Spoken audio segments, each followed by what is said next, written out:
Estoy en la ciudad de Magdala, concretamente en la zona arqueológica de Magdala. Todas estas excavaciones son interesantísimas porque es la única ciudad de tiempos de Jesús que se conservan las ruinas de los tiempos de Jesús.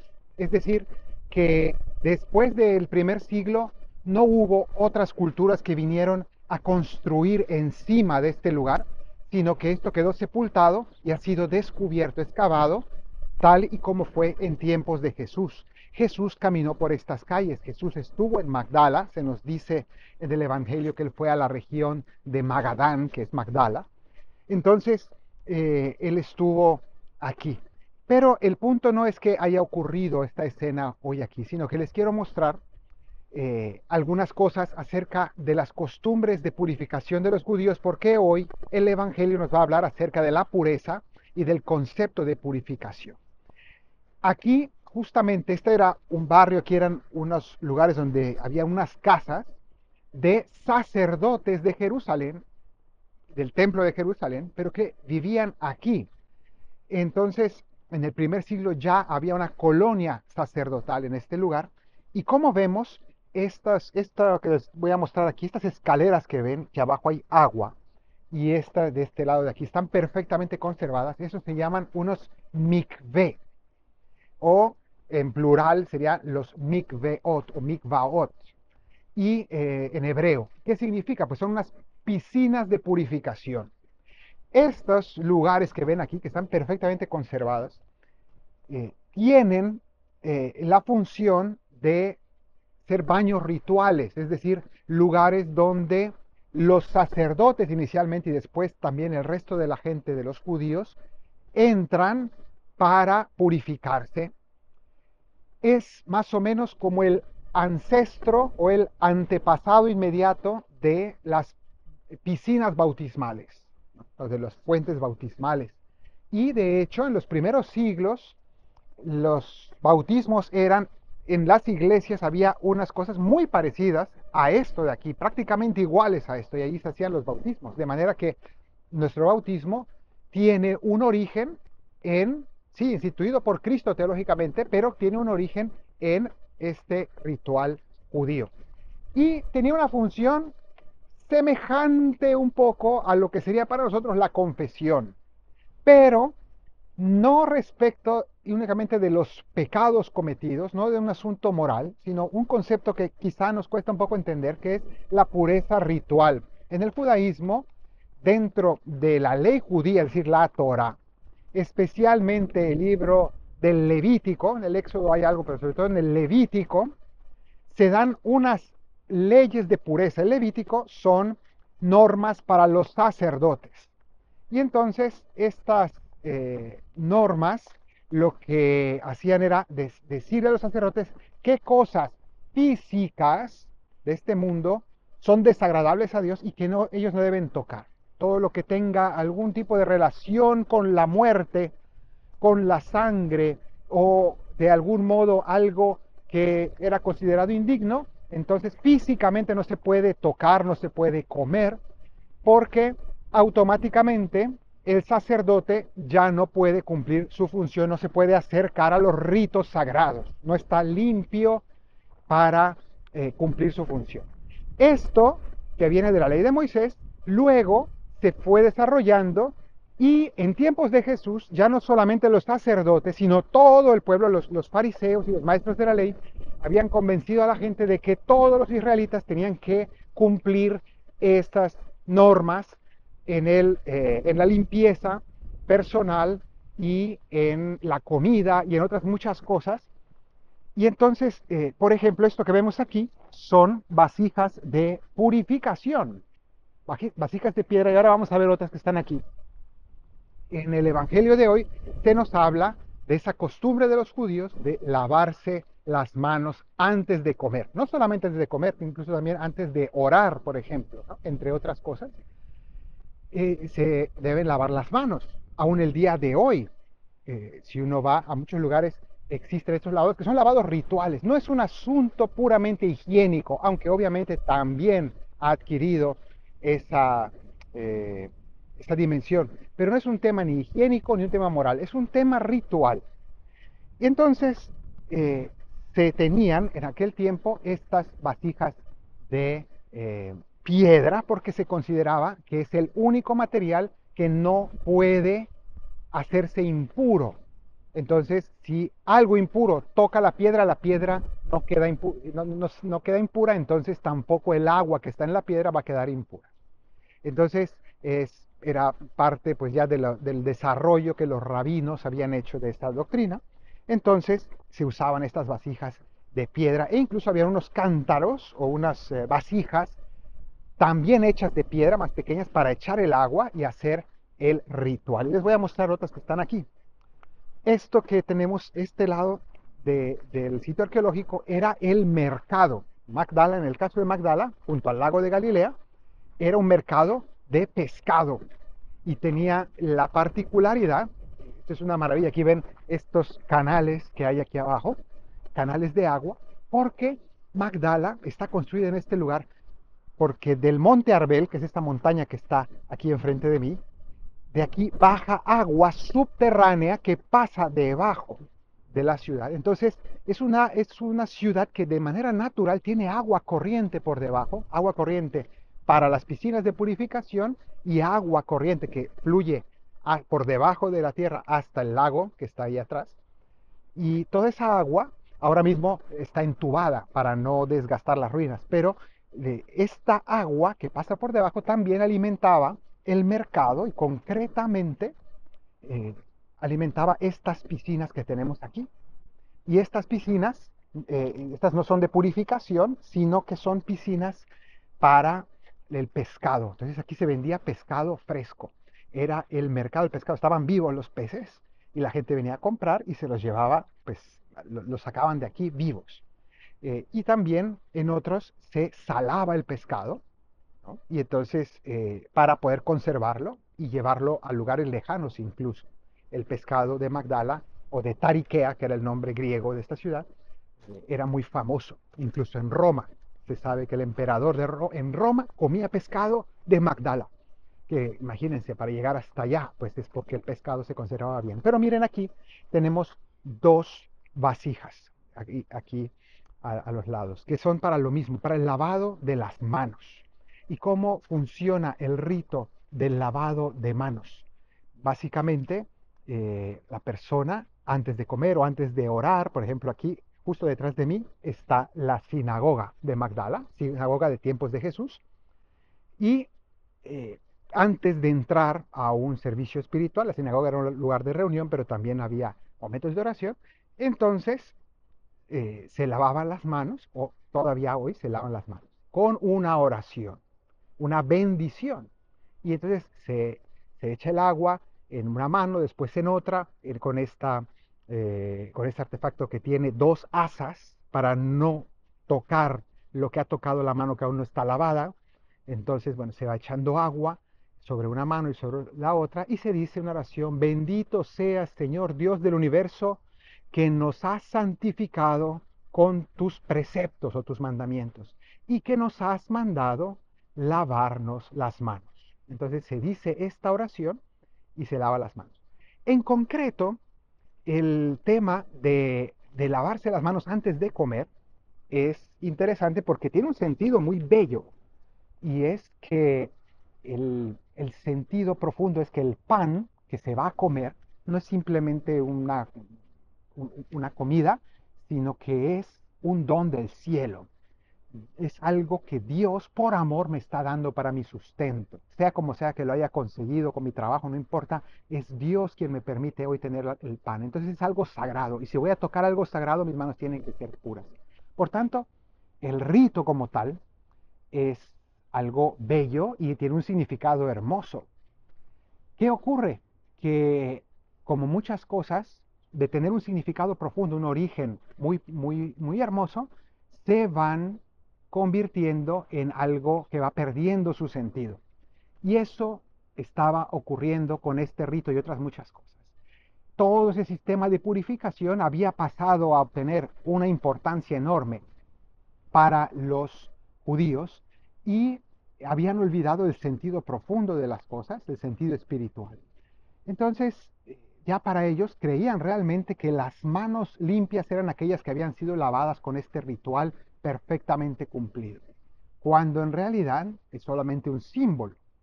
Y Jesús pues quería enseñar que la verdadera pureza es algo muy diferente y mucho más importante. Entonces, llegan, nos cuenta el Evangelio, llegan unos fariseos desde Jerusalén. Habían escuchado sobre Jesús, vienen aquí para examinarlo y para ver exactamente qué está predicando, qué está enseñando. Y se dan cuenta de este detalle importante. Jesús no está cumpliendo la ley de esa manera, en concreto esto, ¿no? Pero no se van en contra de Jesús directamente, sino que van a los apóstoles y le reclaman a los apóstoles, ¿por qué no están ustedes cumpliendo el lavado de las manos antes de comer? Porque los judíos se lavaban las manos y en esa época no solamente las manos, que inicialmente era solo hasta las muñecas, sino hasta los codos, nos dice aquí.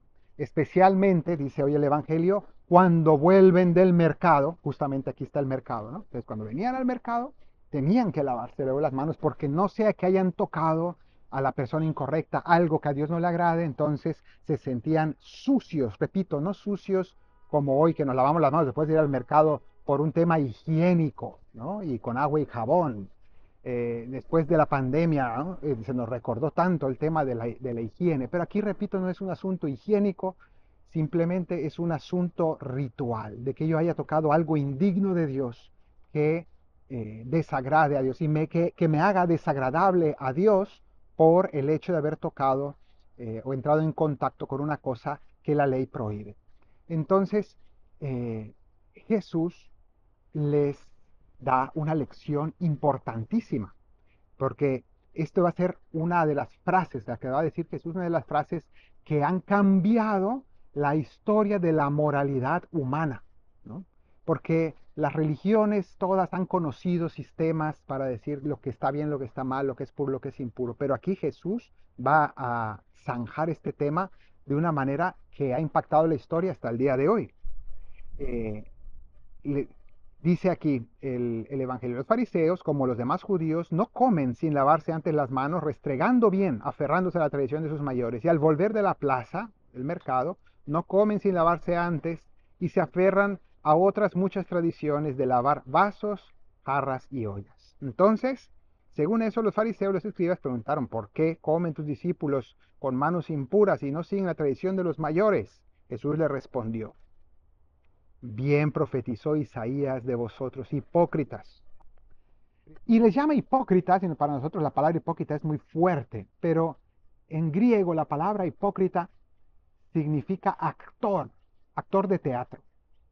Entonces, en el fondo, más que llamarlos malvados con la palabra hipócrita, ¿no? Alguien que te sonríe pero por dentro te odia, eso sería hoy la palabra hipócrita. No, Jesús no está hablando de eso, Jesús está hablando de que son unos actores que lo que están haciendo es una pantomima, ¿no? Eso es lo que les está diciendo. Al decirles hipócritas, les está diciendo: ustedes hacen estos ritos y todo eso es, con perdón, pero es prácticamente está diciendo, es una payasada, ¿no? Está diciendo, esto está vacío de contenido, esto de lavarse con agua y pensar que el agua va a ser puras mis manos y que el rito va a ser puras mis manos. Y entonces aquí es donde Jesús va a entrar fuerte, porque les dice lo siguiente: bien profetizó Isaías de vosotros hipócritas, como está escrito: este pueblo me honra con los labios, pero su corazón está lejos de mí.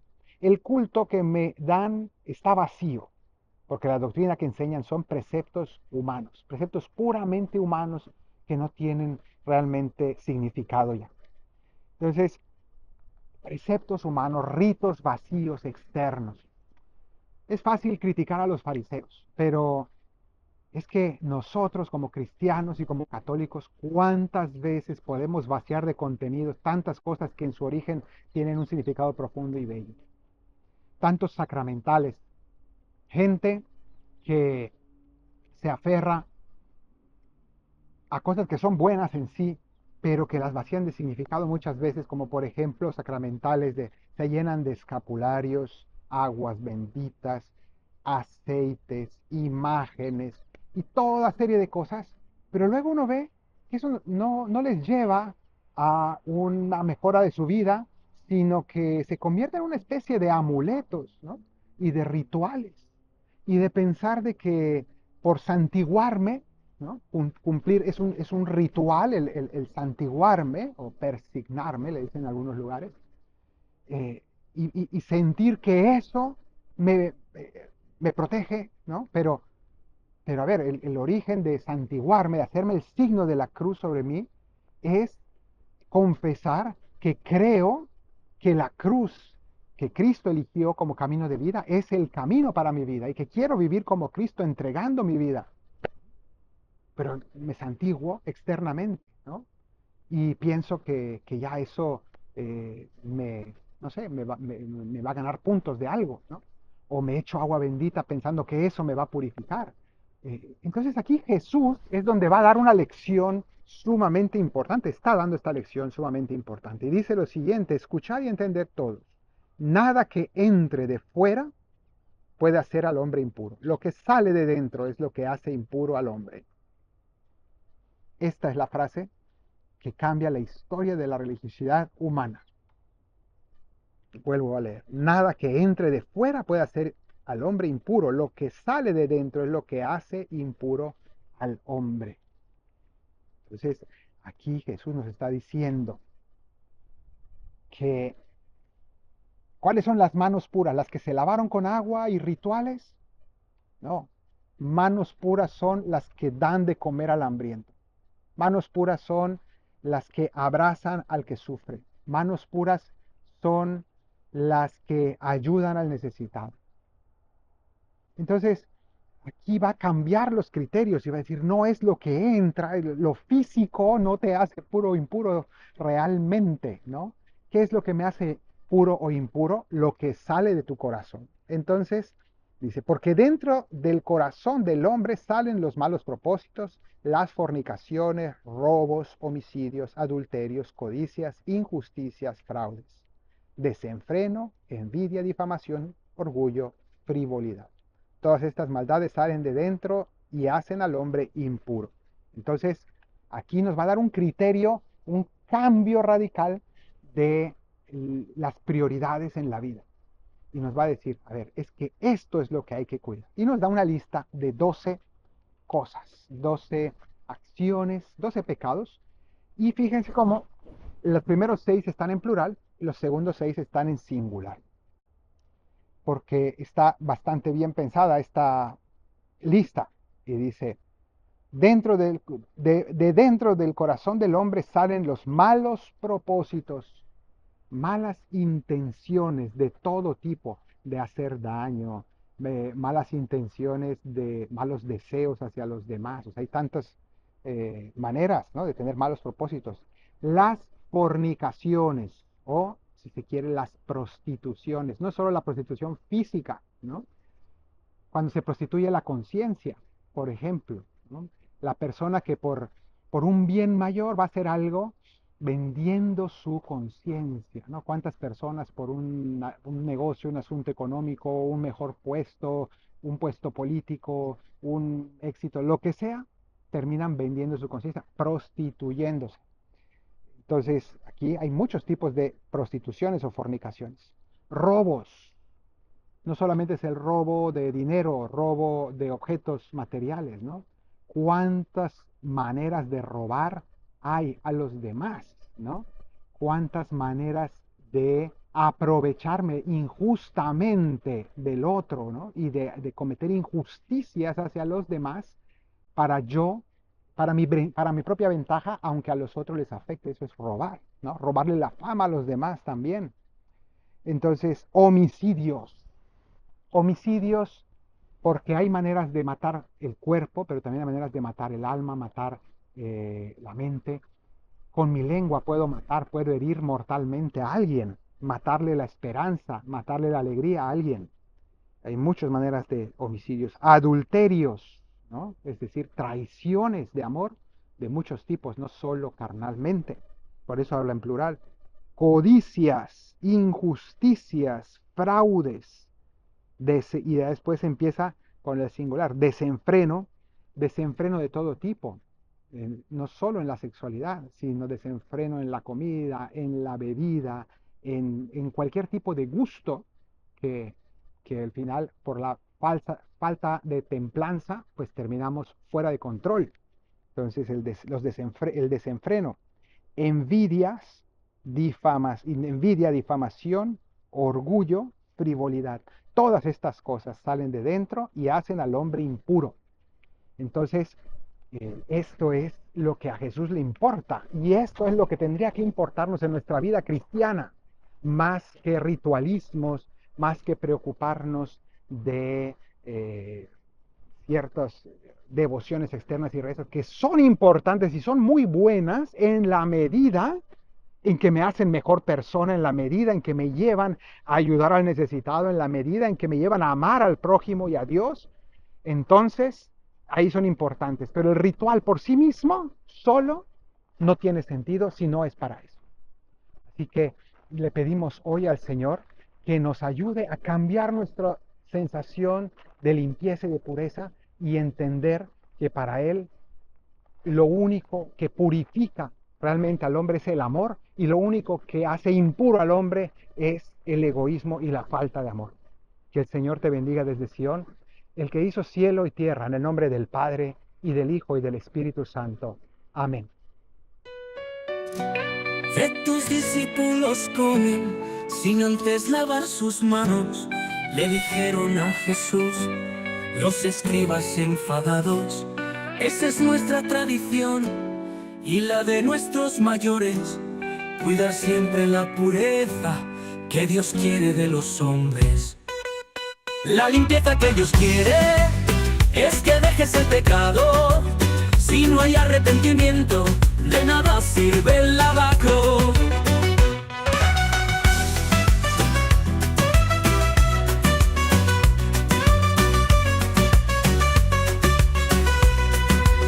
Jesús dijo a todos ellos: esto es una pantomima, ritos muertos heredados, como ya dijo Isaías. Estos me honran con los labios, mas no con su corazón. Me dan un culto vacío, sin sentido y sin amor. La limpieza que Dios quiere es que dejes el pecado. Si no hay arrepentimiento, no te servirá el rosario.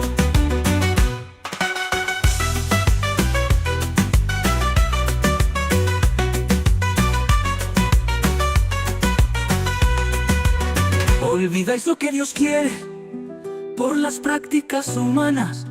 Pensáis que son esos ritos los que limpian vuestras almas.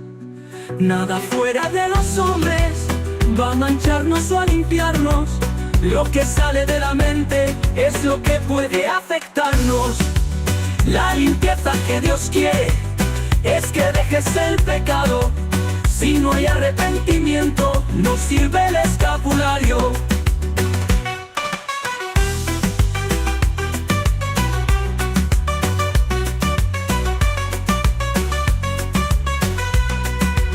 Dejad las fornicaciones, robo, crimen y adulterio, codicias, malicias, fraudes, envidias y desenfrenos. Si practicáis devociones, pero no cambiáis de vida, de nada os servirán todas las aguas benditas. La limpieza que Dios quiere es que dejes el pecado. Si no hay arrepentimiento, no te sirve el novenario.